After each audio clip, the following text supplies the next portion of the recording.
the 5 main pension news. Subscribe to stay informed. How to get a massive 8.5% boost to your state pension in 2024. DWP reveals the exact date. In a heartening development, state pensioners can anticipate an 8.5% increase in their payments starting from April.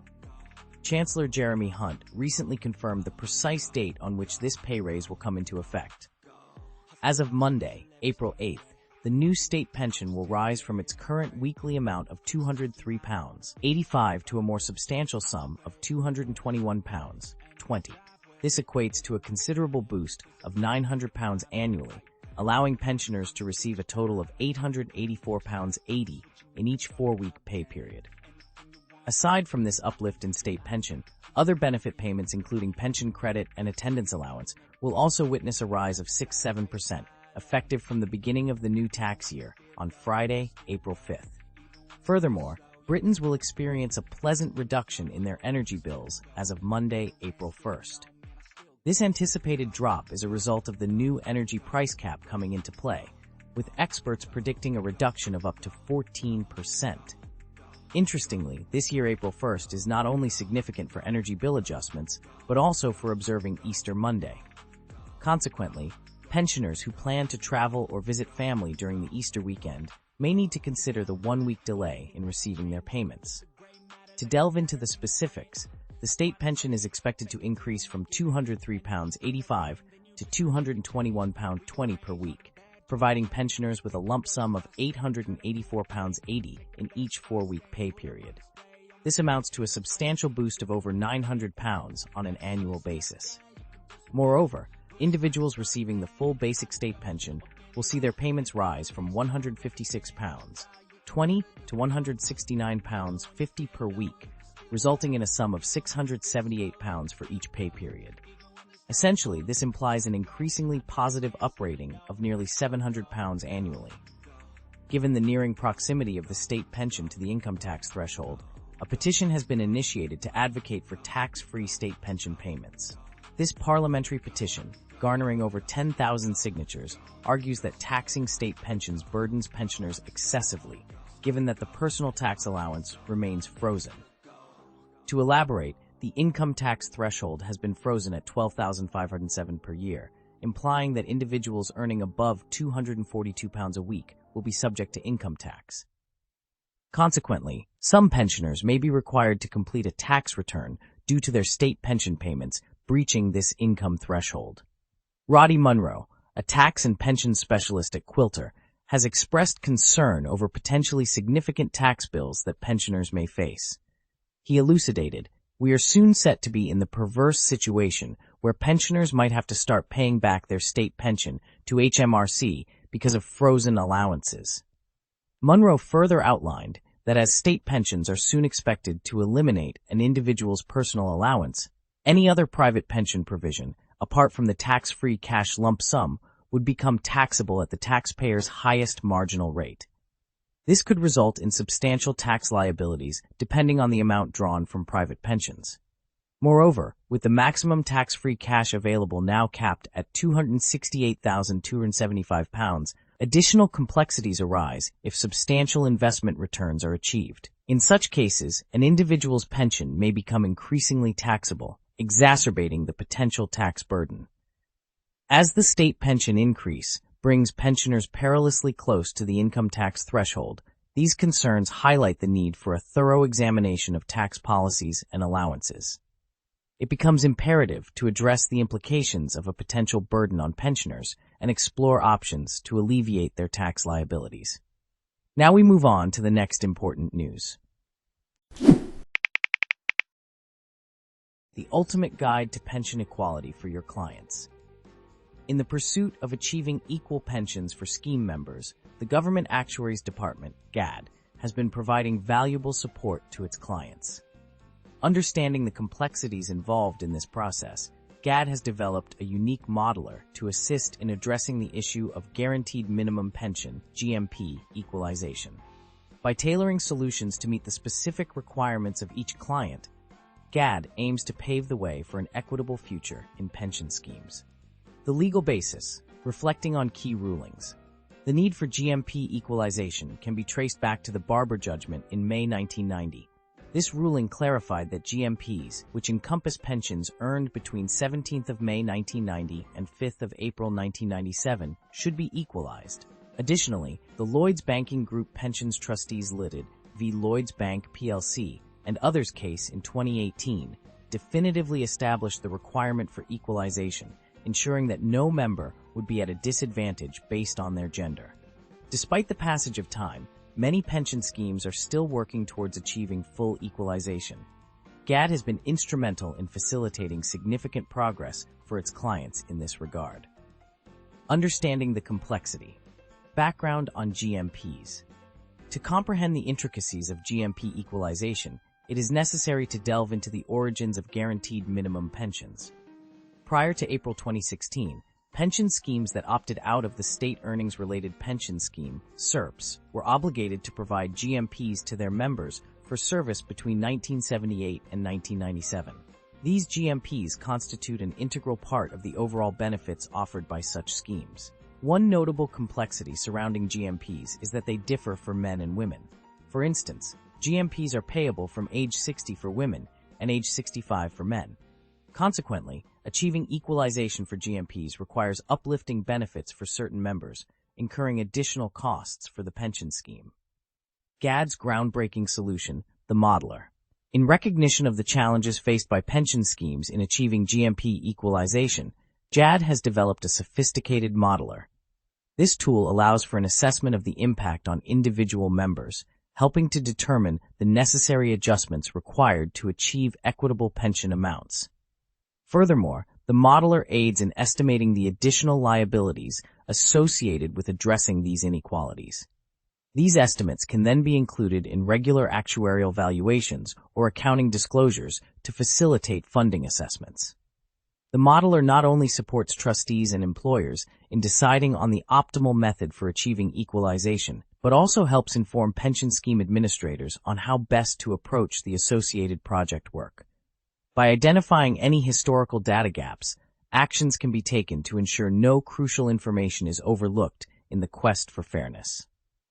Tailored solutions, customized for each client's needs. Recognizing that the circumstances of each pension scheme are unique, GAD's modeler allows for tailored GMP equalization solutions to be devised according to the individual needs of clients. One client, in particular, recently completed this intricate exercise, enabling them to progress towards buyout and embark on their winding-up path.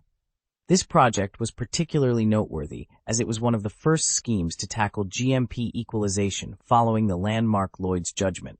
GAD provided invaluable guidance to the trustees, assisting in calculating the compensations owed to current members before their benefits could be bought out. Unveiling the impact. Insight from actuary Mark Shaw. Mark Shaw, the lead actuary on this project, highlights the significance of GAD's modeler, stating, "Our modeler is an invaluable addition to the support we provide pension schemes in understanding the potential costs associated with GMP equalization. Tailored to suit each specific scheme, it addresses a comprehensive range of historical benefit remedies, including GMP rectification and equalization. GAD recognizes the individuality of each scheme and has collaborated closely with clients confronting these issues. The modeler empowers clients to grasp the full impact of GMP equalization and paves the way for prompt equalization measures. Those seeking GAD's assistance with GMP equalization or pension scheme cost modeling are encouraged to reach out to their usual GAD advisor. WASPI women demand justice. Why their fight for state pension rights deserves a TV adaptation. In a quest for justice and compensation, women affected by the state pension age changes have made a passionate plea for their story to be brought to life on the small screen. Inspired by the recent ITV adaptation of the harrowing Mr. Bates vs. the Post Office scandal, where hundreds of innocent workers were falsely accused due to faulty software, campaigners from Women Against State Pension Inequality, WASPI, believe that their own struggles deserve equal recognition. Founded in 2015, WASPI represents women born between April 6, 1950 and April 5, 1960, who have been profoundly impacted by the changes to the state pension age. They took to the social media platform X to express their desire for a TV drama, highlighting the staggering number of 3.6 million women affected by proven Department for Work and Pensions (DWP) maladministration. Loss of homes, savings, and emotional distress have plagued these women, with the added tragedy of one woman dying every 13 minutes while they wait for the compensation they deserve. Building their case, they have numerous case studies ready to be brought to light. Mark Blacklock, in a tweet, pondered when a playwright would emerge to create a compelling drama similar to Mr. Bates versus the Post Office, thus igniting renewed momentum for justice for the WASPI women.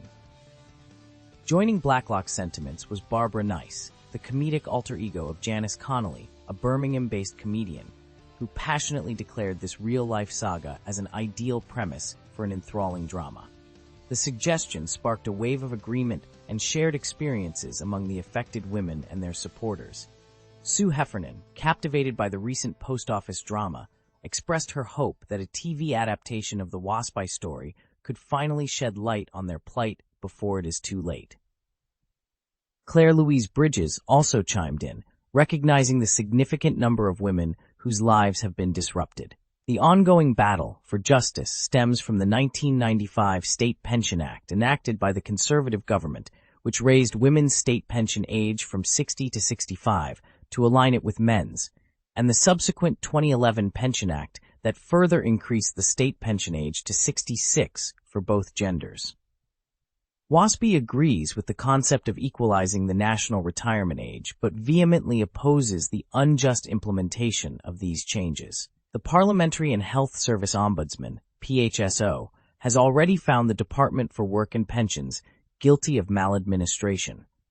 Insufficient notice provided to women regarding the changes has been the core issue. The upcoming final report by the Ombudsman, expected to be released later this year, will likely recommend an appropriate level of compensation. Many women had made life-altering decisions, such as leaving their jobs, only to face an unforeseen delay of up to 6 years before qualifying for their state pension. Looking toward the future, WASPI acknowledges the likelihood of a general election sometime within the year. Consequently, they are already strategizing to ensure that every candidate is aware of their demand for fair and swift compensation. The organization emphasizes that politicians' stance on the WASPI campaign during the election will significantly impact the votes of 1950s women, urging candidates to take their concerns seriously. Additionally, the final report from PHSO's investigation is scheduled to be issued in 2024, although the specific date remains unknown. In light of PHSO's investigation, the deadline for commentary on the provisional report has been extended to January 19th. As this gripping saga unfolds, stay connected with the latest breaking news through Birmingham Live WhatsApp and consider joining our premium community, Birmingham Live Premium, for only £12 for 12 months. Engage with an exclusive network that delivers up-to-date information and timely updates on this pressing issue. There are 2 important news left in this edition. Stay with us. Save more, pay less. The 7 smart moves to optimize your pension and tax in 2024. 1. Checking your state pension record. Securing a comfortable retirement requires careful planning, and one of the crucial steps is to check your state pension record. The new state pension promises a weekly payment of £203.85, £10,600 annually, but to receive the full amount, you usually need to have a 35-year history of paying national insurance (NI) contributions. However, breaks in employment can affect eligibility and result in a reduced pension. To ensure a secure future, it is essential to assess your state pension forecast and identify any gaps that need to be filled. Fortunately, there are several options available to boost your retirement income.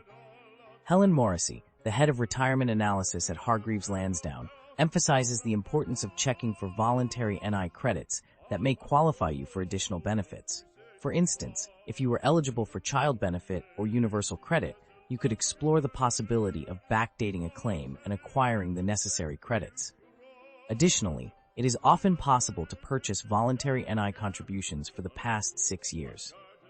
As of now, individuals born after 5th of April 1951, men, or 5th April 1953, women, can pay to bridge gaps dating back to 2006.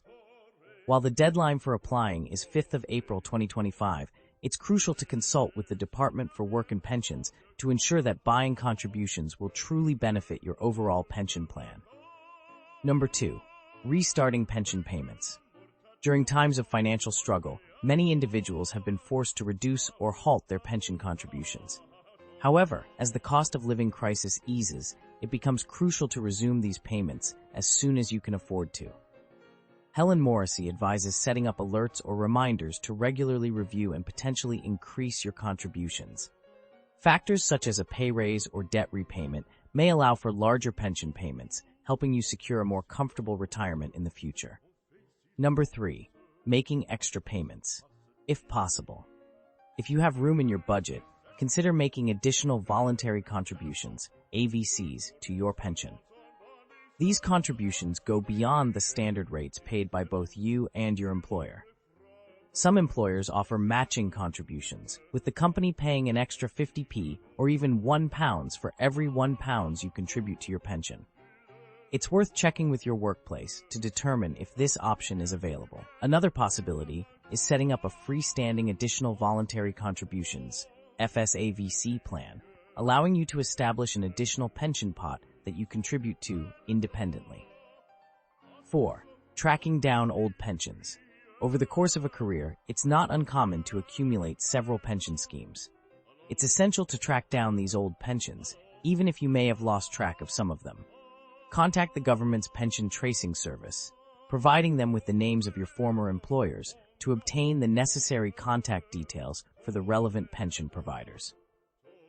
Consolidating your pensions into a self-invested personal pension, SIP, or another consolidated pension plan can simplify management and potentially reduce fees. However, it's important to carefully consider the terms and features of each policy before making any transfers, as some older pensions may offer advantageous features that could be lost or incur significant exit charges. 5. Facing pensions realistically. Pensions can often evoke fear and concern, creating a reluctance to engage with them. However, it's crucial to remember that it is never too late to make a difference. Even if you feel that you haven't contributed enough or have left it too late, taking action now can still have a positive impact on your retirement prospects. Starting small and gradually increasing your contributions can yield significant results over time. Number 6. Assessing the location of your investments. UK pension funds often invest trillions of pounds in industries such as fossil fuels and weapons. However, individuals can choose to make their retirement funds more aligned with their values and opt for sustainable or ethical investment options. Many workplace pension schemes offer a default fund, which may or may not prioritize environmental considerations. However, some schemes include ethical or sustainable fund options, allowing employees to allocate their contributions accordingly. If the details are unclear, it is advisable to have a conversation with the trustees responsible for managing your pension scheme.